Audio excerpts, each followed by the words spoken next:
Olá, mais uma aula da nossa Decifrando o Antigo Testamento com a Visão Espírita. Hoje vamos fazer o módulo Gênesis, parte 8.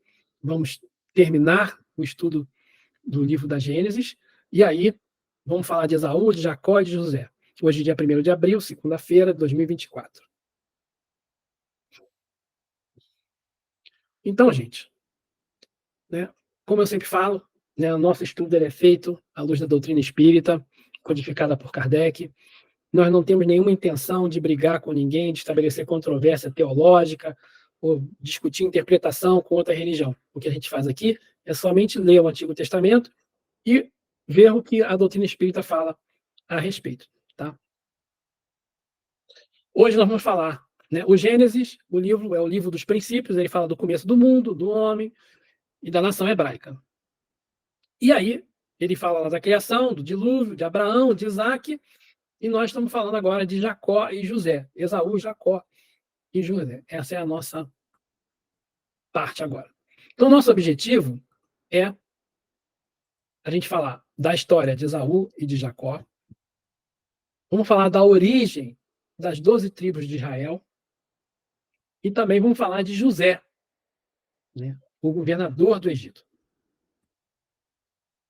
Quando a gente viu logo no início, logo na primeira reunião, né, sobre Gênesis, ela é dividida em 11 pedaços. E agora nós vamos falar dos 3 últimos pedaços. Das gerações de Isaac, Esaú e gerações de Jacó. Tá? Primeiro eu queria fazer uma recapitulação. Estava conversando com a Flávia, minha esposa, sobre isso. Ela sempre fala, você bota mapa, você botou mapa. Achei legal as pessoas se situarem. Né?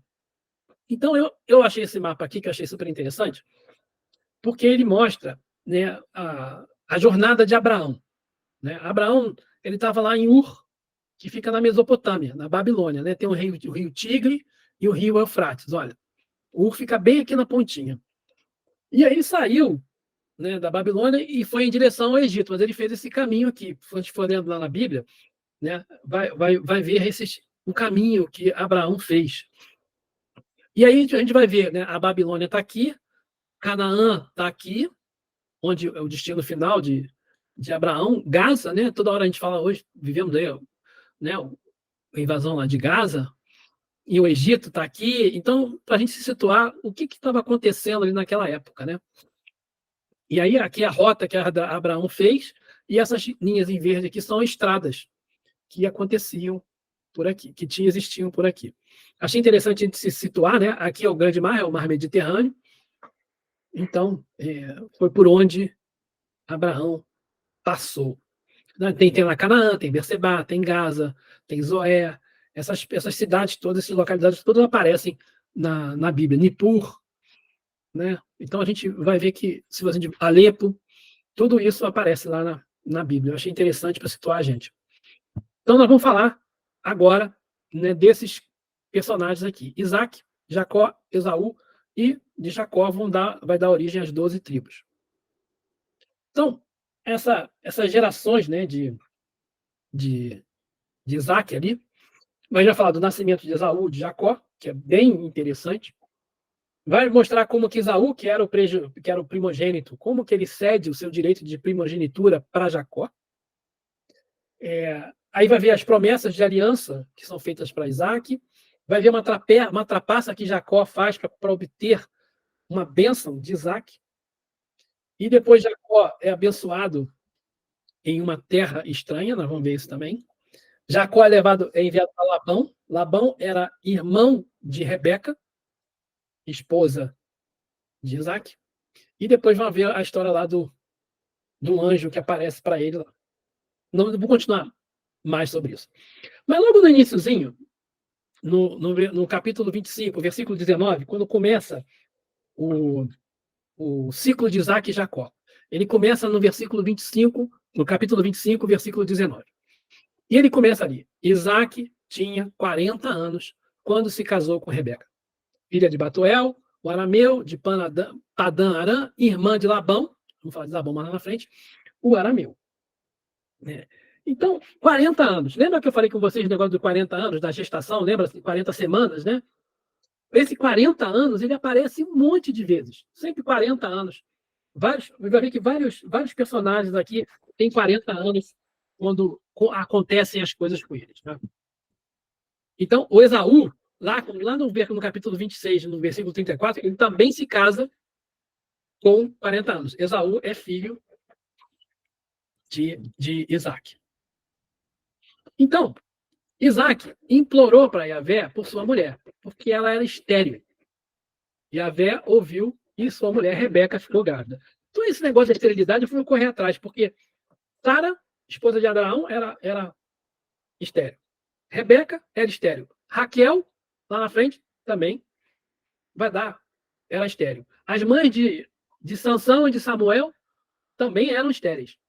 E isso aí, quando você começa a ler aqui, os exegetas, né, eles dizem que os narradores colocam ressaltam esse ponto para, como se diz, para exaltar a ação de Deus, a ação de fecundidade, que Deus dá fecundidade.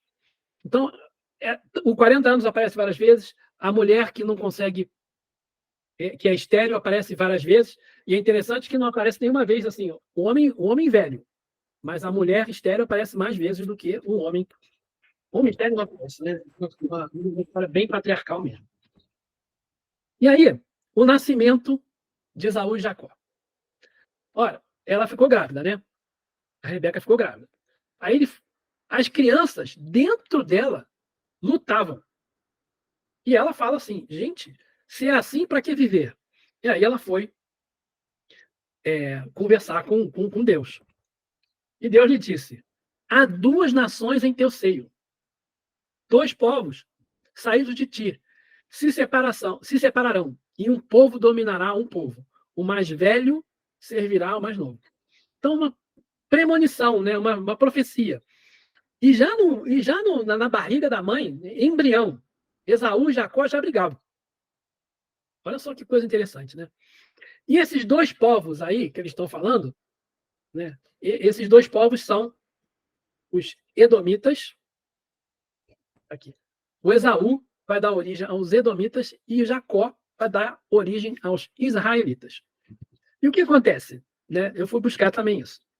O reino de Edom, né? De novo lá, o mapinha, né? Ele fica aqui nessa região. O reino de Edom, ele foi subjugado por Davi, né? No século 11 a.C. Isso também está lá, no segundo livro de Samuel, capítulo 8, versículos 13 e 14. Se alguém quiser conferir, só ir lá. Então, eles foram subjugados. E é interessante que teve uma batalha da Vale do Sal, que foram mortos 18.000 edomitas. Então, eles viram inimigos mortais lá de Israel. Eles só saíram do jugo, né, israelita no século 9 a.C. Foram 200 anos de submissão dos edomitas para os israelitas, tá? Só dando essa insight aí para vocês sobre o que estava acontecendo ali. Por que falou que um era inimigo do outro desde a barriga da mãe. Quando chegou no momento da luz, eis que ela trazia gêmeos. Olha que coisa engraçada. Saiu o primeiro, que era ruivo e peludo, com um manto de pelos. Foi chamado de Esaú. Em seguida saiu seu irmão, e a sua mão segurava o calcanhar de Esaú. Foi chamado Jacó.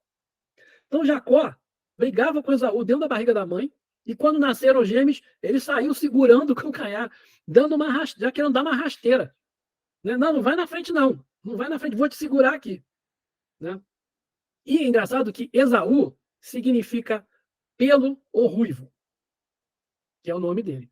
E Jacó significa calcanhar, mas também por causa disso, em hebraico, né, Jacó também pode significar enganar. Então, esses nomes também são bem interessantes. Jacó, calcanhar, enganar, e Esaú é peludo e ruivo. Né? E aí, os meninos cresceram. Esaú se tornou um hábil caçador, correndo a estepe. Já Jacó era um homem tranquilo, que morava sob tendas. Isaac preferia Esaú, porque apreciava a caça, mas Rebeca preferia Jacó. Esaú era impulsivo, corria, né? Corria a estepe. E o Jacó era mais tranquilo, pensava antes de agir. Aí já existe uma semelhança com Caim e Abel também, né? Caim era, era o agricultor e o Abel era o pastor, que andava nas estepes. Não era caçador, era pastor, mas andava, era nômade. Né? Um era mais parado, o outro era mais agitado. Né? E o que era mais parado mata o que era mais agitado. No caso de Caim e Abel. Então, Esaú, caçador, bem agitado, e o Jacó era um pastor, era mais tranquilo. Então, essa é a história do nascimento aí de Esaú e de Jacó. Vocês veem que os dois já têm uma discussão, né? Uma briga danada aí entre eles. E interessante também que Isaac preferia Esaú. Isaac gostava mais da característica de caçador, de ser uma pessoa agitada. E Rebeca preferia já a inteligência, né? A tranquilidade do Jacó. Uma coisa interessante, quando eu li isso, eu me lembro, eu morei fora do Brasil um tempo, né?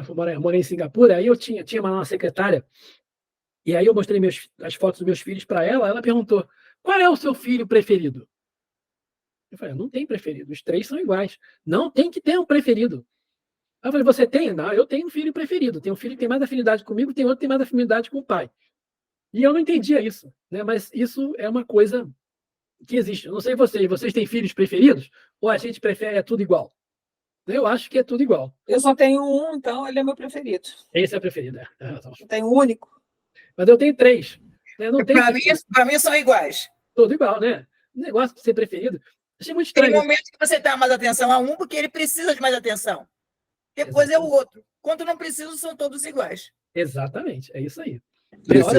Preferido é diferente de afinidade. Às vezes você não prefere um, mas é normal, às vezes, você ter mais afinidade com um, mesmo jeito de pensar. Enfim, afinidade é diferente de amor e de preferido.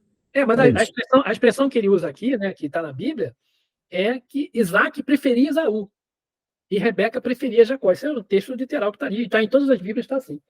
Bem interessante. Fala, Cláudia. Eu tenho uma amiga que ela falava assim, a minha mãe gosta mais da fulana do que de mim. Aí um dia a mãe dela falou para ela, não é que eu gosto mais dela do que você, é que a aula dá mais trabalho para mim. Então eu preciso conversar mais com ela do que com você, porque ela é uma menina difícil. Não é questão de eu preferir dela ser a preferida, é questão que ela me dá mais trabalho. Então eu tenho que sempre estar em cima dela. André, fala, Luiz. Eu também concordo com a opinião do Sistovski, porque assim, eu acho que na verdade era a carência de alguma palavra que pudesse exprimir esse sentimento assim de afinidade. Talvez o preferido fosse mesmo por afinidade, porque o amor é idêntico, né? Não muda absolutamente nada. Itaí quer falar, Itaí levantou a mãozinha. André, aqui em casa não tem nenhum preferido. São 6, né? São 6, né? Mas eles, entre si, vivem dizendo fulano é preferido da mãe, fulano é preferido do pai, então sempre nessa discussão, mas são todos iguais. Exatamente. Aqui em casa também tem isso, né? O filho, você arrumou uma casa porque o Eric é o que vem menos aqui, né? Você arrumou uma casa porque o Eric veio, não sei o quê. Não, arruma a casa para todo mundo. Você que não vê. Maria Luísa, fala. Não existe preferência, né? A gente, igual o nosso amigo falou, são afinidades. Eu tenho 5 filhos, né? Tenho um filho homem só e tenho 4 mulheres. Mas das 4, uma é mais chegada, se preocupa mais comigo, liga mais, tem aquela preocupação, qualquer coisa que aconteça comigo, porque até eu costumo dizer a ela que ela, encarnação passada, foi minha mãe. Porque tudo que é problema meu é ela que resolve. Então, não é que a gente tenha preferências, mas a gente sabe qual é o filho mais chegado a gente, né? Então, eu sempre falo para ela, porque tudo é fulano, né? Não vou falar o nome não, porque a maioria conhece ela. Fulano, falei, gente, não é isso. É que ela se faz meus presentes. Você façam o mesmo que ela, vocês vão ser preferidos também. Pronto, acabou. Né? Mas são afinidades mesmo. Isso aí. Mas eu queria chegar nesse ponto que chegaram aí dos irmãos, né? Dos irmãos, que geralmente a gente não tem preferido, mas os irmãos já acham que não tem. Eu posso deixar essa discussão aqui na gravação? Pode, claro, é bom. Então tá bom. Vamos lá. E aí, né, o Isaac preferia Esaú e a Rebeca preferia Jacó. Aí a gente vai falar agora de uma coisa muito interessante, que está logo depois, né, no versículo 29. Esaú cede o seu direito de primogenitura. E aí a gente está falando aqui uma coisa interessante, porque o primogênito é Esaú. Mas toda vez que se fala aí na Bíblia, né, lá no Novo Testamento, o Deus de Abraão, Isaac e Jacó deveria ser Abraão, Isaac e Esaú, porque Esaú que era o primogênito. Mas acontece uma coisa que vai alterar isso. Antes de a gente falar sobre isso, né, a herança do primogênito era o seguinte: o primogênito ele tinha direito a 2/3 da herança e os outros filhos iam ter direito a 1/3. Mas por que isso? Porque, além da herança material, o primogênito tinha a responsabilidade de continuar o patriarcado. Ele que ia ser o líder daquela família, às vezes o líder de uma tribo. Então, por isso que existia essa disparidade entre o direito de herança do primogênito e do caçula ou dos outros, né? Então, eu vou ler lá o capítulo 25, o versículo 29. Certa vez, Jacó preparou um cozido e Esaú voltou do campo esgotado. Chegou cansado. Jacó estava parado em casa, né, cuidando lá dos seus afazeres ali perto, vivia sob tendas, preparou um cozido. Jacó voltou da caça cansado. Aí Esaú diz para Jacó: deixa eu comer dessa coisa ruiva, pois estou esgotado. Esse coisa ruiva é a comida, é um jogo de palavra com ele, que Esaú significa ruivo. Tá? É uma brincadeira ali. Pois estou esgotado. E é por isso que ele foi chamado Edom. Né? Edom também é ruivo, também é vermelho. Por isso, então, que ele foi chamado, o Esaú também é chamado de Edom, o ruivo. Jacó disse: vende-me primeiro o teu direito de primogenitura. O Jacó quer trocar, né? Eu esqueci de botar. Edom significa vermelho. Vou comer um prato de cor ruiva. Adom, né? Edom. Daí que vem os edomitas, lembra? Que quando tinha lá na barriga da mãe, os dois estavam brigando, e Deus fala que eles vão ser os pais de dois povos diferentes que vão brigar. Então, os edomitas eram os descendentes lá de Esaú. E aí o Jacó: me vende aí o teu direito de primogenitura. Aí Esaú responde: eis que eu vou morrer, de que me servirá o direito de primogenitura? Quer dizer, ele está tão esgotado que diz: eu vou morrer de fome, vou morrer de cansaço. O que adianta isso? Aí o Jacó: ué, jura primeiro que tu vai me dar a primogenitura. Aí ele jurou e vendeu o direito de primogenitura a Jacó. Aí o Jacó lhe deu pão e o cozido de lentilhas. Ele comeu e bebeu, levantou-se e partiu. Assim, desprezou Esaú o direito de primogenitura. Segundo aqui os textos que eu li, né, entre os hebreus existe essa brincadeira, né? Poxa, vendeu isso por um cozido de lentilha. Né, quando você fala que vendeu barato. Vendeu por um cozido de lentilha, é uma expressão hebraica. E agora note que Esaú não conta para Isaac o que ele combinou com Jacó. Né? E quando a gente começa a olhar por essas duas figuras, né, o Esaú e o Jacó, a gente já começa a perceber que o Esaú ele é um espírito que tem a sua programação espiritual afetada pela sua compulsão ao prazer material, à comida, né, à caça, né, ao prazer material. Então ele tem a programação espiritual dele está bem prejudicada, bem prejudicada quando ele se defronta com os prazeres, né, material. Já o Jacó, a programação espiritual dele é mais afetada quando ele se defronta com poder, com prestígio, porque o que ele quer é poder e prestígio. Então esses são os pontos, né, o calcanhar de Aquiles desses dois. O Esaú tem uma compulsão por posse e prazer material, e o Jacó tem compulsão por poder e prestígio. 4 P's, né? Posse, prazer, poder e prestígio. São 4 pedras, né, no nosso caminho.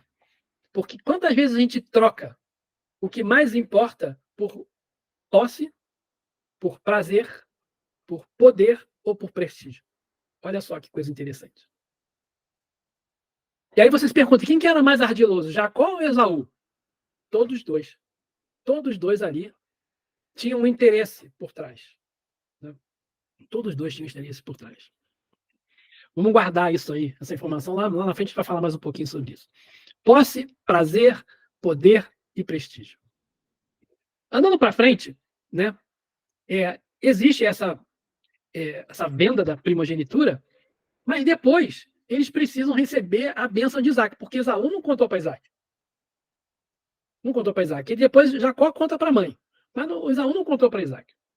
E aí, na hora de fazer a bênção, é preciso uma malandragem ali. Então, a história é assim. Isaac já estava velho e quase cego.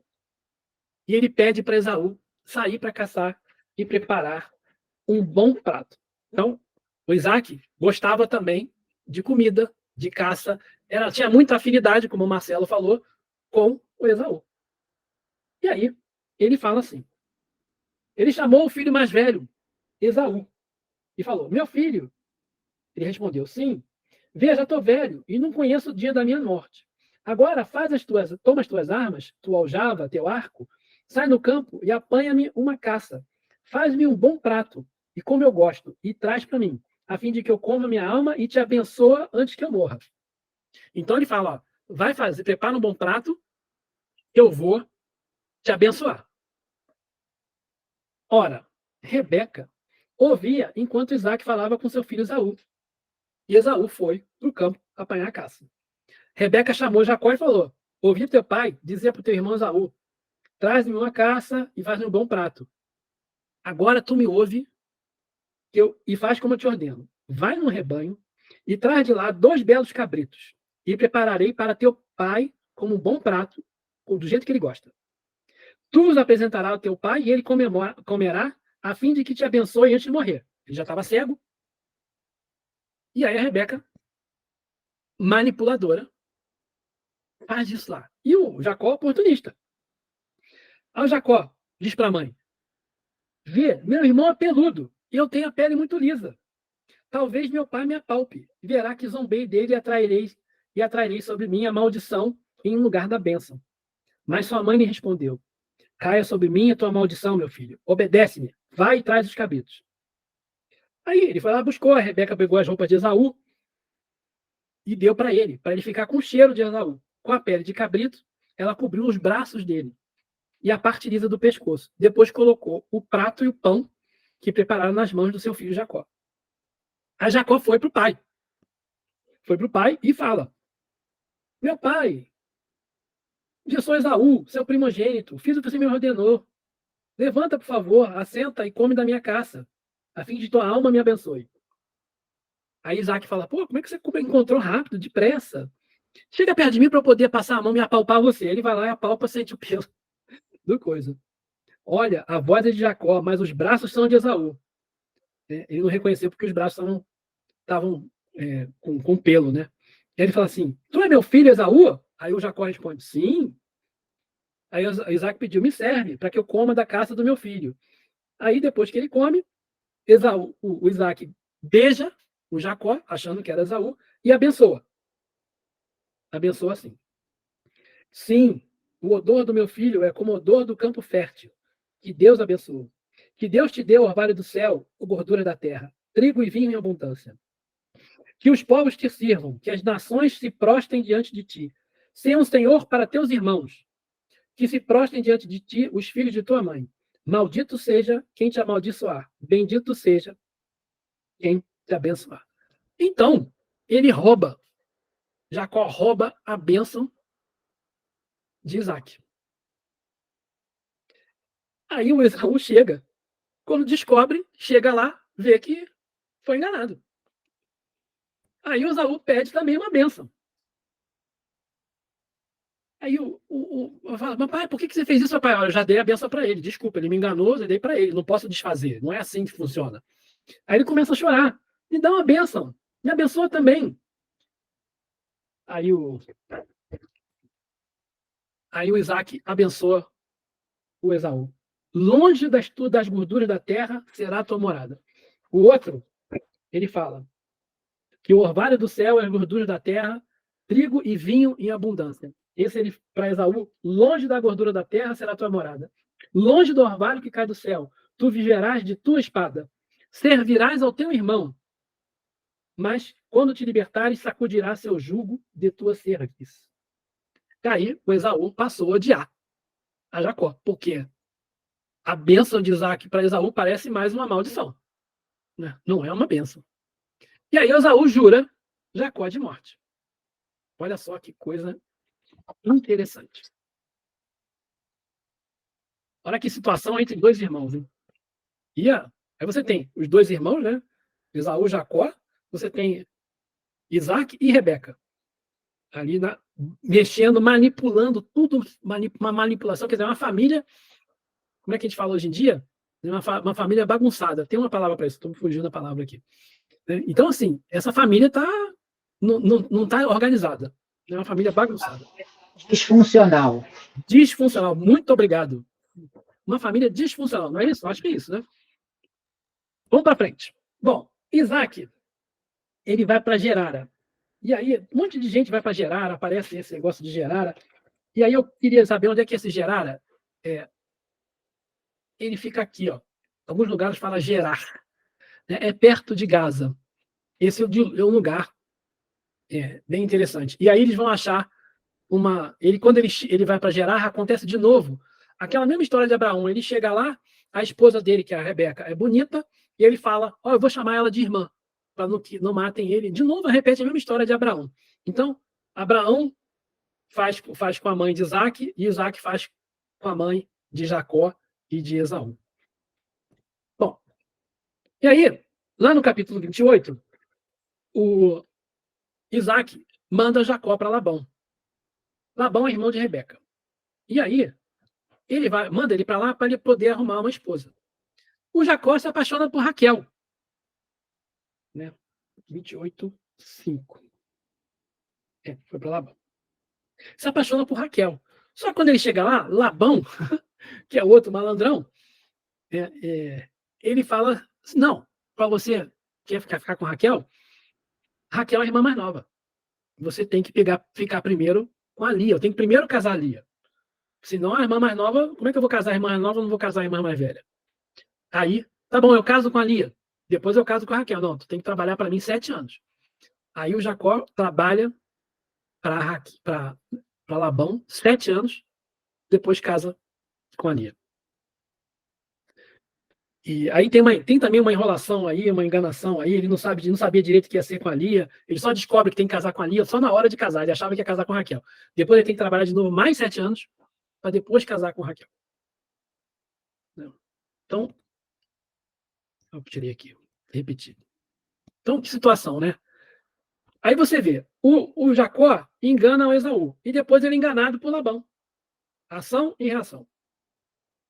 Um engana o outro, depois o outro engana um. Ação e reação dessa família disfuncional. Aí chega um momento que Jacó ele vai passar a ser chamado de Israel. Existe uma parte muito interessante, aqui eu estou pulando aqui na frente, chamado no capítulo 32, em que existe uma luta com Deus. Eu vou ler esse texto para vocês. Naquela mesma noite, ele se levantou, Jacó, tomou suas duas mulheres, a Lia e a Raquel, suas 2 servas, seus 11 filhos, e passou o val do Jaboque. Ele os tomou e a fez passar pela torrente, fez passar também tudo que possuía, passou pelo rio. Jacó ficou só. Alguém lutou com ele até surgiu a aurora. Ele ficou a noite toda lutando.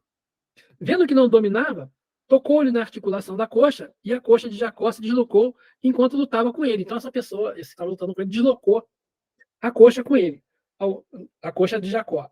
Aí algumas pessoas dizem que esse momento ele acertou o nervo ciático. E isso foi a partir daí que apareceram os problemas de nervo ciático nas pessoas. E aí ele falou: me deixam ir, já rompeu o dia. Mas aí Jacó responde. Jacó consegue dominar o oponente, apertando lá no nervo ciático. E o Jacó responde: eu não vou deixar você sair se você não me abençoar. Aí essa pessoa pergunta: qual é o teu nome? Ele respondeu: Jacó. Ele responde: não te chamarás mais Jacó, mas Israel, porque foste forte contra Deus e contra os homens, e tu prevalecesse. Nesse momento, Jacó passa a ser chamado Israel. Então, Esaú, Edom, os edomitas, e o Jacó, Israel, os israelitas. Então, a partir daqui é que aparecem os israelitas. Então, todos os descendentes de Jacó são os israelitas. Os hebreus são lá os descendentes de Abraão. Isso é importante, esse ponto é importante para mostrar o nome. Oi? Você falou aí, né, no israelitas, né? Você ficou presente lá no dia. Você acha que teria que falar para o grupo todo? Por que israelita? Por que israelita? Os israelitas são os descendentes de Israel, de Jacó. De Jacó, né? Isso. Israelense é quem nasce em Israel. Isso é o que eu queria falar. Então, essa é a diferença. E judeu são os descendentes de Judá, que são um dos 12 filhos de Israel. Uma das 12 tribos de Israel é Judá. E os descendentes de Judá são os judeus. Então, os hebreus é o povo todo, os israelitas são os descendentes de Jacó, os judeus são os descendentes de Judá, e os israelenses são os que nascem, não são os que nascem, os que têm cidadania de Israel, do país Israel. Beleza? Então tá bom. Aí, Jacó teve 12 filhos, que originaram as 12 tribos de Israel. Mas antes, eu esqueci de falar aqui, acontece no capítulo 34 um negócio muito estranho. A Diná era uma filha de Lia, que Lia tinha tido com Jacó. E a Diná vai para um lugar chamado Siquém. Vai para uma outra terra. Siquém, o filho de Emor, o Eveu, príncipe da terra, se apaixonou por ela e os dois dormiram. Os dois tiveram relações sexuais. E aí, aqui está escrito que ele já fez violência. E aí, o Jacó soube, e a família toda soube dessa história. E aí, a filha ficou desonrada, né, porque a Diná havia dormido com alguém fora do casamento. Aí, o que acontece? O Simeão e o Levi, 2 filhos de Jacó, vão para a terra dos siquemitas, né, do Siquém, e eles vão lá e falam: olha, você namorou com a minha irmã, com a Lia, com a Diná, e vocês têm que resolver isso aí. Todo mundo tem que se converter para ser hebreu. Todo mundo tem que fazer circuncisão. E aí o pessoal topa: então tá bom, vamos topar, depois você casa, o príncipe casa com a Diná. E aí, quando estava todo mundo naquela situação da circuncisão, acabou de fazer circuncisão, o Simeão e o Levi vão lá e passam na espada todo mundo, todos os homens. Matam todos os homens e levam as mulheres como escravas, saqueiam tudo. Então, é um caso muito estranho de violência que aparece aqui. Esse texto aparece aqui no meio do texto, e eu fiquei bem impressionado com isso, porque é uma traição, é uma vingança traidora que o Simeão e o Levi fazem por causa da Diná, que havia namorado com um rapaz sem ser casado. Bastante brabo isso aí. Bom, mas Jacó tem lá os seus 12 filhos. Então, as mulheres não aparecem, só aparecem os homens. Então, com Lia, né, a irmã de Raquel, teve Ruben, Simeão, Levi, Judá, Issacar e Zebulão. Com Raquel, ele teve José e Benjamim. Com Bila, que foi serva de Raquel, ele teve Dan e Naftali.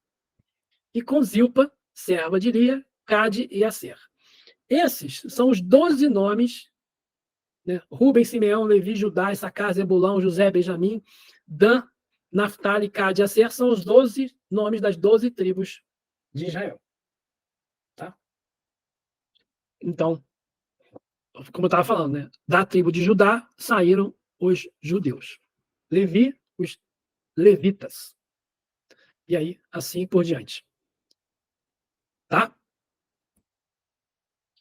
E aí a gente entra na história de José.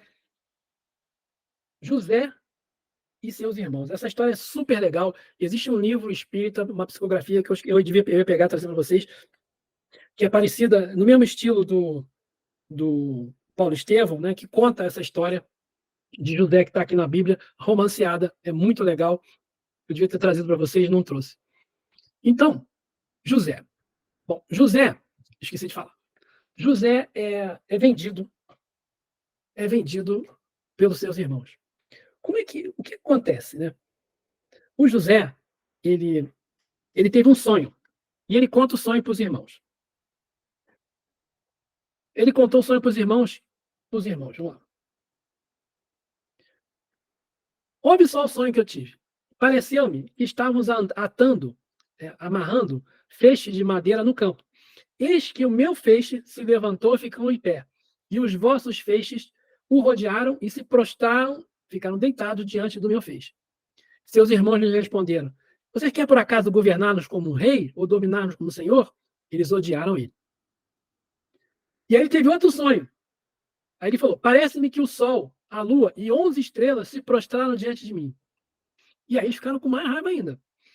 E o pai dele, né, o Jacó, amava o José mais do que os outros filhos. De novo, aquela história, né, de um ser preferido do outro. O Jacó, o Israel, amava José mais do que os outros. E aí deu para ele uma túnica adornada. E os irmãos ficaram com inveja dessa túnica também. Então, deu a túnica. E ele começou a dizer que tinha sonho, dizendo que os irmãos iam servir a ele. Ficou todo mundo com o irmão dele, com raiva dele. E aí, eles saíram para apacentar o rebanho. E aí, eles resolvem vender o irmão. Colocam o irmão dentro de um poço, tiram a túnica dele, colocam José dentro de um poço e passam uns ismaelitas. Ismaelitas são os descendentes de Ismael, são os árabes, que compram ele. Compram ele e levam ele para o Egito, onde ele vai trabalhar na casa de Potifar, que era um guarda, né? Trabalhava para o faraó. Quando ele está trabalhando, quando ele começa escravo lá, ele começa a administrar bem, percebe que ele tem características de administração boas, e aí ele é promovido a mordomo. Né? Esqueci de falar. E aí ele é promovido a mordomo. Quando ele está lá, né, trabalhando como mordomo, o Potifar está super feliz, a esposa do Potifar começa a seduzir ele. Vem cá, deita comigo, namora comigo, dorme comigo. E ele, não. Aí um dia ela vai e rouba, consegue arrancar a roupa dele, e depois chama todo mundo e fala: olha só, o José esteve aqui e tentou me estuprar, tentou me seduzir. E aí o Potifar fica com raiva, manda ele ser preso. Ele é preso por causa disso. E aí, ele tem essa coisa de interpretar sonhos. Na prisão, um copeiro e um padeiro do faraó são presos. E quando eles chegam lá, eles contam um sonho para o José. Né? E o José interpreta o sonho dos dois copeiros. E aí esse sonho, né, o sonho se realiza. O sonho dos dois, do copeiro e do padeiro. Os dois sonhos se realizam. Para o copeiro, ele disse que o copeiro ia voltar para as boas graças do faraó, e para o padeiro ele disse que o faraó ia matar ele. E acontece exatamente isso. Ele fala assim: daqui a 3 dias vai acontecer isso. Aí ele fala assim: olha, para o copeiro, fala para o faraó que eu interpretei bem os sonhos e tal. E o copeiro não fala nada, esquece. E aí o faraó tem um sonho, 2 anos depois, tem um sonho estranho. E aí o copeiro se lembra e fala com o faraó. Aí o faraó manda chamar o José. E o José vai lá interpretar o sonho. Quando ele interpreta o sonho, ele interpreta o sonho e fala assim: olha, vai haver 7 anos de abundância, seguido de 7 anos de fome. E aí o José dá uma recomendação: olha, guarda a abundância dos primeiros anos, ele manda guardar 1/5, né, 20%, para a gente usar quando faltar. E aí o faraó gosta tanto que dá a ele autoridade para levar esse plano à frente. Né? Então eu vou ler aqui para vocês que interessante que é os sonhos. Não. Sonhos do faraó. Então, o sonho do faraó. Eu vi, ele estava em pé junto do Nilo, e viu subir do Nilo 7 vacas de bela aparência, bem cevadas, que pastavam nos juncos. Eis que atrás delas subiram do Nilo outras 7 vacas, de aparência feia e mal alimentadas, que se alinharam ao lado das primeiras, na margem do Nilo. E as vacas de aparência feia e mal alimentadas devoraram as 7 vacas bem cevadas e de bela aparência. E aí o José deu essa interpretação. As 7 vacas cevadas eram 7 anos de prosperidade, de abundância, e as 7 vacas, como é que ele chama aqui? 7 vacas de aparência feia, mal alimentadas, eram 7 anos de fome. E aí ele vai e acontece. Acontece o que ele falou. 7 anos de abundância, depois chegam os anos de fome. Ele se casa com uma mulher egípcia, né? E ele tem 2 filhos, Manassés e Efraim. Esse pode botar na lista de nomes que a Raquel está escolhendo para o próximo filho dela lá, Manassés e Efraim. Chegam os anos de fome. E aí os irmãos dele vão atrás dele. Por quê? Ouvem falar que tem comida no Egito. Aos irmãos de José, lá no capítulo 42, né, vem a tal da fome, e os irmãos de José vão para o Egito. E eles não reconhecem o José e pedem trigo para ele. Ele vai todo mundo, menos o Benjamim. Aí o José olha, fala o seguinte: olha, eu vou dar o trigo para vocês, mas vocês têm que me trazer o filho mais novo, o caçula. E enquanto vocês não trouxerem esse filho caçula, o Simeão vai ficar comigo guardado aqui. Vai ficar de refém. Os irmãos não reconhecem. Tá bom. Pegam, recebem aquele trigo todo para matar a fome da família, volta para onde o pai dele está. O pai dele está junto com Benjamim e entregam o trigo. E depois eles voltam com Benjamim, no capítulo 43. Retornam com Benjamim. E aí, mesmo assim, eles não reconhecem o irmão. E aí começa uma discussão, uma treta lá. José diz que eles roubaram uma taça que eles mesmos trouxeram. Eles trouxeram ouro para pagar o trigo. E aí depois começa a brigar e tal. Aí José se dá por conhecer. E aí, quando José conhece eles, se dá por conhecer, ele pergunta: meu pai ainda está vivo? Está vivo. E aí os irmãos se prostram, né? Se abaixam para o José, igualzinho naquele primeiro sonho que ele tinha, né? Das 12 varas, né? dos 12 feixes, e que o feixe dele fica em pé e os outros se abaixam. Aí o Jacó, ele manda buscar o Jacó vem para o Egito, no 46. E aí, quando ele chega, né, o Jacó, o Israel, né, vem para José e, nossa, fica tão feliz porque encontra José vivo. E aí José perdoa os seus irmãos e, no final de tudo, Jacó abençoa os filhos de José. E aí a bênção de Jacó é gigante e ele fala de cada um dos filhos. Ele fala assim: escutai de Israel, vosso pai. Reuni-vos e escutai, filhos de Jacó. Escutai, Israel, o que o vosso pai está dizendo.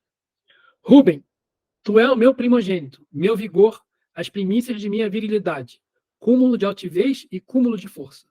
Impetuoso como as águas, não será colmado, porque subiste ao leito de teu pai e profanaste a minha cama contra mim. Eu esqueci de dizer. O Rúben, lá atrás, ele dorme com uma das servas de Israel. E aí faz um incesto, né? Família bem legalzinha. Simeão e Levi são irmãos. Seus tratados são instrumentos de violência. Que minha alma não entre no seu conselho, que meu coração não se una ao seu grupo, porque na sua cólera mataram homens, e em seu capricho mutilaram todos. Então, Levi e Simeão eles mataram, aqui naquela traição para matar lá o pessoal que tinha, da família do rapaz que tinha namorado com a Diná. Judá, teus irmãos te louvarão. Tua mão está sobre a cerviz de teus inimigos, e os filhos de teu pai inclinarão diante de ti. Judá, os judeus, todos os irmãos vão louvar ele. Eu estou falando dos judeus. Judá é um leãozinho, está presa. Meu filho, tu subiste, agacha-te, deita-te como um leão, como uma leoa. Quem te despertará? Então, o símbolo de Judá é um leão. Esse símbolo vai aparecer lá na frente, lá no Êxodo. ele fala do jumentinho. Oi. Tá bom. Zebulon reside à beira-mar, é marinheiro.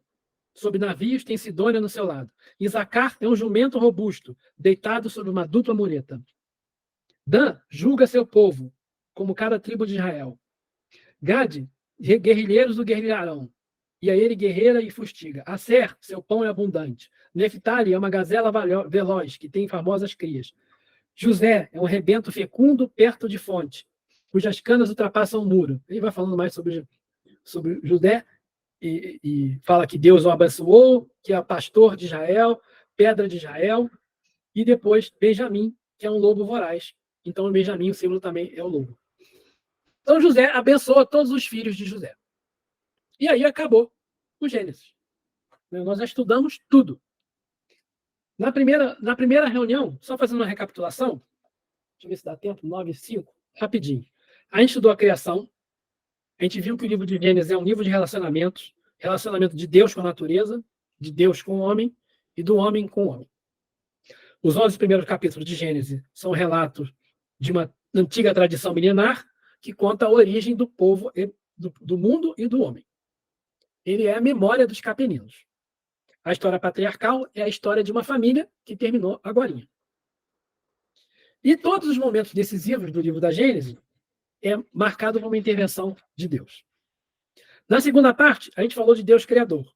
Falamos que Deus cria espírito e matéria, falamos do fluido cósmico universal, falamos do sopro de Deus, né, que é o fluido cósmico universal, falamos do verbo, que é Jesus, o Cristo, falamos da escala espírita, né, da evolução dos espíritos, de impuros, superiores e puros, que a nossa meta é santificar, descansar quando chegarmos a nos tornar espíritos puros. Fala aí, Tair. Sobre o livro que você falou aí do José, o Chanceler de Ferro, né? Chanceler de Ferro. Excelente o livro. Tem muito. A terceira parte fala de Adão, de Eva, de serpente. Da serpente, Adão representa as pessoas passivas, Eva representa os sentimentos, as pessoas com curiosidade, e a serpente representa aqueles que agem deliberadamente contra Deus, né? Que tem um projeto humano que vai contra Deus. A gente fala do manancial que subia sobre a terra, a gente relaciona isso com o protoplasma, da evolução do princípio inteligente, né? O protoplasma, do vírus, de vegetais, dos animais. Quando a gente ainda é regido pelo instinto, aí acontece alguma coisa, nós nos transformamos em seres humanos, e o livre-arbítrio impera, né? E que o livre-arbítrio a gente relaciona com o fruto da árvore do conhecimento. Falamos dos povos de Capela, dos hebreus, dos egípcios, dos hindus, dos arianos. Falamos que a mulher vem da costela de Adão, e ela é igual a Adão, não tem nenhuma diferença. Ela vem para assistir na criação, não no sentido de ser uma assistente, mas de assistir para compartilhar na criação, a parte da criação. Falamos de Caim, de Abel, de Noé, do dilúvio, da Torre de Babel. Falamos que Caim representa o egoísmo da humanidade, é um símbolo para o egoísmo da humanidade, e que somos todos irmãos, Caim e Abel. E você vê quantos irmãos aparecem na história. Né? Vários irmãos aparecem, combinando aí com os 12 irmãos aí da história de José. Lembra, nós temos lá Isaac, Ismael, Esaú e Jacó, e depois os 12 irmãos, sempre mostrando, né, a briga que existe, a discordância que existe entre os irmãos, que é um retrato da humanidade. O que é a humanidade? Se nós somos todos irmãos, mas nós estamos sempre brigando. Então, a gente pode relacionar o que acontece na Gênesis como um retrato da humanidade. A história dessa família, a família dos patriarcas, que vem de Abraão até José, é a história da humanidade. É o que acontece com todos nós. Falamos do dilúvio, que é uma tradição em vários povos, então provavelmente aconteceu alguma coisa parecida. Falamos dos 40 dias de chuva, dos 40 anos no deserto, os 40 anos sempre aparece, correlacionamos isso com o tempo de gestação, de 40 semanas. Falamos da Torre de Babel, que a humanidade não se entende desde aquela época até hoje. Falamos da Arca de Noé, dos 3 níveis da Arca, relacionamos isso com o cérebro, né, com os 3 níveis do cérebro, o cérebro reptiliano, o cérebro límbico, o neocórtex. O reptiliano está ligado com o instinto, que são os espíritos impuros, mas mais ligados à parte do instinto, à matéria. A parte anímica, né, relacionada com o sentimento. Os espíritos superiores, né, já sentem, já sabem o que está acontecendo. E os espíritos puros já têm autoconsciência, libertaram 100% da matéria, representam o neocórtex, os 3 níveis da África. Na quinta parte, a gente falou da introdução de Abraão, que é o fundador, base de 3 grandes religiões monoteístas, o judaísmo, o cristianismo e o islamismo. Falamos da aliança com Deus, de fé, de confiança, e Deus espera sempre da gente 100%, como esperava de Abraão.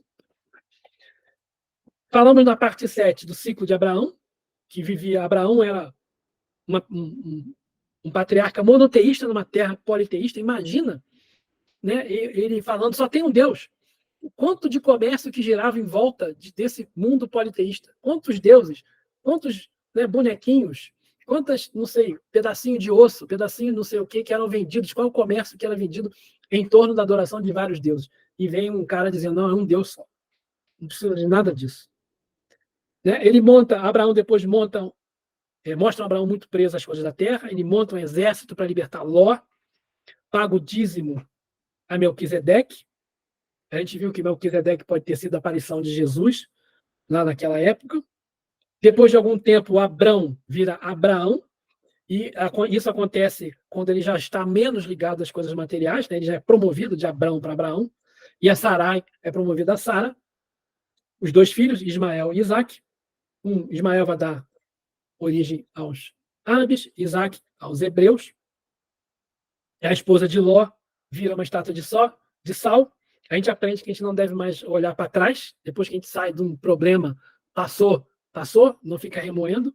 Falamos da vinha do Senhor, que aparece em vários pontos no Antigo Testamento, relacionando a vinha do Senhor ao povo de Israel, aos descendentes de Jacó. E o que está lá no Prolegômenos, a cepa desenhada pelos espíritos. Falamos da cor da centelha, né? Da cor do essência, e relacionamos isso com o vinho, e falamos aí da cor do vinho, do sumo, da uva. E agora, na parte 8, a gente falou de Isaac, Rebeca, Jacó, Esaú, dessa grande briga que existe entre eles. E uma coisa interessante, quando a gente falou sobre isso, eu falei dos 4 P's, né? Poder, posse, prazer e prestígio. E a gente, né, o que a gente viu com eles fazendo, né, todas essas histórias, todos esses personagens, eles agiam para ter poder, para ter posse, para ter prazer, para ter prestígio. E qual era a reação? Problema. A lei de ação e reação. Eu corro atrás de poder, de posse, prazer, prestígio. A reação vem, problema. Qual foi a solução? A solução só vem no último capítulo, no penúltimo capítulo. É quando José perdoa os irmãos e Israel abençoa a todo mundo. É o perdão. A solução é o perdão. Então a gente fica preso nesses 6 P's. Né? Poder, posse, prazer, prestígio. Traz problema. Só resolve com perdão. Né? Quantas vezes a gente troca o que importa pelo supérfluo? A doença da família disfuncional, agora não vou esquecer mais, de José, é a doença da humanidade. Todos os irmãos, né, desde Caim, de Abel, né, todas essas famílias representam a humanidade. Porque esses problemas somos todos nós brigando por poder, posse, prazer e prestígio. E José redime uma família doente com perdão. O médico de almas, Jesus, vem mostrar para a gente o caminho da cura da humanidade. Perdoa 70 vezes 7 vezes. Como que é difícil fazer isso, né? Mas aí, o Consolador Prometido vem ajudar a gente a trilhar esse caminho. Porque a gente já aprendeu que não adianta a gente ficar reagindo, ficar brigando. Porque essa lei de ação e reação vai sempre funcionar. Sempre funcionar.